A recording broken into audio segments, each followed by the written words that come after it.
Salut à toutes et à tous, c'est Farouk, j'espère que vous allez bien. C'est un véritable plaisir de vous retrouver aujourd'hui pour une nouvelle vidéo. Chers moldus, chers sorciers, chères sorcières, vous l'avez vu dans le titre, aujourd'hui nous allons parler des mariages. C'est un sujet qui m'inspire beaucoup car dans la saga Harry Potter, les mariages n'ont pas une place majoritaire, mais il y a quand même matière à en parler, et pour plusieurs raisons. Du temps de l'apogée de Lord Voldemort, l'espérance de vie était très courte et il y avait une véritable urgence à se marier. Certains se marient par amour, d'autres font des mariages de convenance, et on se rend compte à travers la saga que quelle que soit la base de ce mariage, il y a un véritable enjeu pour qu'il y ait des sorciers et des sorcières qui sont bien moins nombreux que les moldus. Retenez bien ça parce que c'est très important. Et vous allez voir que le mariage garde quand même toute son importance dans la construction de la saga. Pour vous citer un premier exemple, je vais vous parler du mariage de Bill Weasley et de Fleur Delacour. Bill Weasley est le grand frère de Ron, tandis que Fleur Delacour est une ancienne participante du tournoi des Trois Sorciers. C'est d'ailleurs à cette occasion que Bill et Fleur vont se rencontrer à la veille de la troisième tâche du tournoi, lorsque les Weasley étaient venus pour encourager Harry. Les prémices de cette relation n'étaient pas vues d'un très bon œil et Fleur était constamment en conflit avec Molly Weasley, la mère de Bill. Les belles-mères, c'est jamais un cadeau, décidément. Il y avait une différence culturelle puisque Bill est anglais et que Fleur est française, mais ils ont su surmonter ensemble les pires épreuves, notamment lorsque Bill a été mordu par le loup-garou Fenrir Gebrek. Le temps passe et l'amour perdure et connaît une véritable évolution, tout comme la puissance de Lord Voldemort qui ne cesse d'accroître et devient de plus en plus dangereux. Et en 1997, Bill et Fleur se marient enfin. Mais les questionnements autour de ce mariage sont aussi nombreux que les invités, et dans le 7e film Harry Potter et les reliques de la mort partie 1, Harry doit être transporté de Private Drive où il vivait jusqu'au terrier, la maison des Weasley. Ils seront tenus en embuscade par les Mange-Morts et Alastor Mowgray perdra la vie. Ce décès ayant profondément marqué Harry, il pense à quitter le terrier pour partir à la chasse aux Horcruxes, mais il est retenu par Ron qui lui rappelle qu'il ne peut pas partir maintenant et pour plusieurs raisons, dont le mariage. Harry répliquera en lui disant qu'il se fiche du mariage parce que plus le temps passe et plus Voldemort devient puissant. Après plusieurs arguments convaincants, Harry accepte de rester pour le mariage. Le jour du mariage, Harry se la jouera gentleman en aidant Ginny à fermer sa robe. Ginny dira à Harry « Ça semble idiot, un mariage, avec tout ce qui se passe ». Ce à quoi Harry répondra « C'est peut-être la meilleure raison de le faire, à cause de tout ce qui se passe ». Bon, au moins on est sûr d'une chose, c'est que si le mariage de Harry se fait pendant l'invasion de Détraqueurs, ça ne va pas l'arrêter pour autant. Et cela rejoint exactement ce que je vous disais en début de vidéo. Il y avait une véritable urgence à se marier, mais il y avait quand même de l'amour dans ce mariage. Ce n'était pas un mariage arrangé, malgré l'urgence, et cela apportera énormément à Bill après avoir été attaqué par Greyback, car cette attaque a eu des conséquences directes sur sa santé. Pour vous citer un deuxième exemple de l'impact du mariage, nous allons cette fois-ci parler de Bellatrix Lestrange. C'est vraiment un personnage fascinant de la saga et ce n'est pas seulement en raison de l'interprétation remarquable de Helena Bonham Carter qui apporte beaucoup de relief à ce personnage. Ce qu'il faut d'abord savoir, c'est que Bellatrix Lestrange vient d'une famille très ancienne qui est la famille Black. C'est une immense famille de sorciers au sang pur et cette pureté du sang est clairement ancrée dans la tradition familiale, ce qui engendre un racisme permanent et une haine de tout ce qui se rapporte de près ou de loin aux Moldus. Il est également important de préciser que la famille Black fait partie des 28 familles de sang pur, tout comme la famille Lestrange. Donc il y avait une véritable urgence à préserver la pureté de ce sang, sachant que, comme je l'ai dit en début de vidéo, les sorciers et les sorcières ne sont pas en nombre comparés aux Moldus.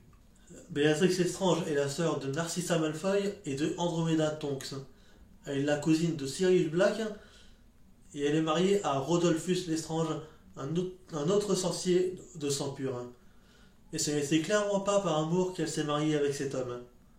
On est d'accord pour dire que jamais de la vie Bellatrix Lestrange ne se serait mariée avec un homme qui a du sang de Moldu dans les veines. Ce qu'il faut savoir de Rodolphus Lestrange, c'est que sa famille adhère également aux idéaux de Lord Voldemort. quant à la pureté du sang. Après son mariage avec Bellatrix, il intégrera les rangs de Voldemort et participera aux actes de torture. Lorsque Bellatrix et Rodolphus Lestrange sont tous les deux envoyés à Azkaban, ils feront partie de l'évasion massive de 1995, lorsque plusieurs Mange-Morts se seront évadés d'Azkaban pour retrouver Voldemort. Ce couple est clairement dangereux et on est bien dans un mariage d'intérêt, parce qu'avec ce mariage, la pureté de ce sang était préservée. Alors que clairement, il n'y avait absolument aucun amour dans ce mariage, et ils n'ont même jamais eu d'enfants. Ils se sont mariés dans le but de perpétuer la tradition familiale et continuer à adhérer à ces idéaux ouvertement racistes, et c'est bien la seule base de ce mariage que je trouve absolument épouvantable. Pour vous citer un troisième exemple de mariage, il était tout simplement impossible de ne pas vous parler de celui entre Ron Weasley et Hermione Granger. C'est vraiment un couple qui a fasciné les lecteurs de la saga et pour plusieurs raisons. Lors de leur rencontre dans le Poudlard Express, leur premier contact n'était pas des plus chaleureux, mais dès qu'ils sont devenus amis, les choses ont radicalement changé entre eux.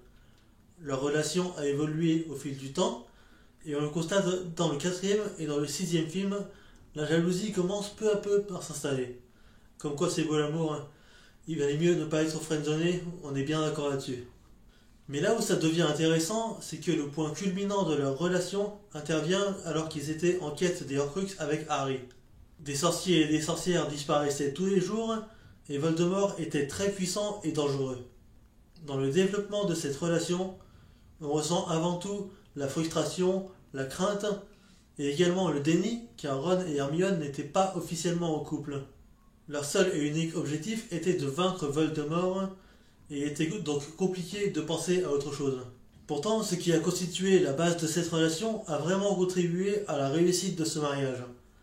Même si son frère Bill s'est marié avec Fleur de la Cour, malgré la puissance de Voldemort qui continuait à terroriser le monde, le cas de Ron est très différent parce que lui était en cavale et ne pouvait absolument rien envisager malgré le développement de la relation. Il a fallu du temps, de la patience, il a fallu accepter sa situation sociale. Tout cela représente énormément dans la construction d'un mariage. Et dans la vie de tous les jours, c'est exactement pareil. Avant le mariage, tout se construit et pas seulement la relation avec son ou sa partenaire. Et lorsque Voldemort a été vaincu, il y a eu enfin une véritable libération pour tout le monde. C'est alors que nous faisons un bond de 19 ans dans le futur. Harry est marié à Ginny Weasley et Ron est enfin marié avec Hermione et ils ont 2 enfants. Ce qui différencie le mariage de Ron du mariage de son frère Bill, c'est le contexte social.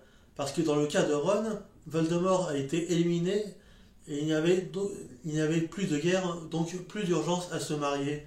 Parce que Bill s'est marié dans un climat social plus tendu. Et ce n'est pas non plus un mariage de convenance comme celui de Bellatrix et Rodolphus Lestrange. Ce qui a contribué à la réussite de ce mariage, c'est tout ce qui s'est passé avant. Car il leur fallait la stabilité, ce qu'ils n'avaient pas lorsqu'ils étaient en cavale. Le message que je veux vous faire passer dans cette vidéo, c'est que nous avons tous une raison différente de nous marier et une union a toujours un impact inévitable sur nos vies. Bien entendu, choisir son ou sa partenaire, c'est difficile parce que un engagement représente un véritable investissement personnel et financier et si la base du mariage n'est pas solide, il va de soi que l'on va droit dans le mur. Je tiens également à profiter de cette vidéo pour féliciter tous ceux qui se marient. Je vous adresse mes vœux de bonheur les plus sincères. Ceux qui ne sont pas encore mariés, je vous souhaite de trouver chaussures à votre pied. Pensez également à m'envoyer vos cartes d'invitation, c'est très important. Et voilà les amis, c'est tout pour cette vidéo, j'espère qu'elle vous a plu. Je vous invite à liker cette vidéo en masse, ça ne mange pas de pain, c'est totalement gratuit et c'est très important pour le référencement de ma chaîne. Abonnez-vous également à ma chaîne si ce n'est pas déjà fait. Je vous fais de gros bisous, je vous dis à très vite pour une prochaine vidéo. En attendant, prenez tout soin de vous, sinon je me fâche. Allez, ciao!